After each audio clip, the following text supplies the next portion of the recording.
आज हम एक बहुत ही खूबसूरत जगह के अंदर मौजूद हैं। ये हमारे होस्ट ने हमारे लिए दुआ की। ये बारिश का अंदर रुकने वाला साथ में पानी जी। तो हम घर से निकल चुके हैं। ये रास्ते पे ये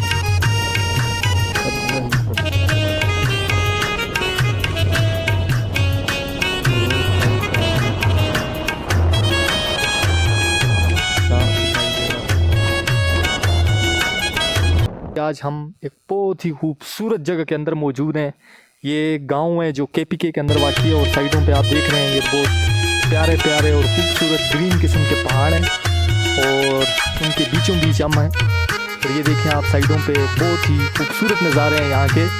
तो हम इंशाल्लाह आपको मज़ीद भी ये जी माशाल्लाह होस्ट के घर लोग मिलने आ रहे हैं। माशाल्लाह गाँव के लोग ये जी खुशगवार मूड में गपशप करते हुए गांव के लोग बैठे हैं।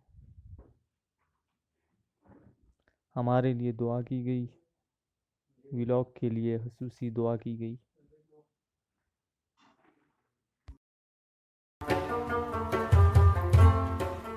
जो उस्ताद That is a beautiful fairy land, माशाल्लाह।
Kamache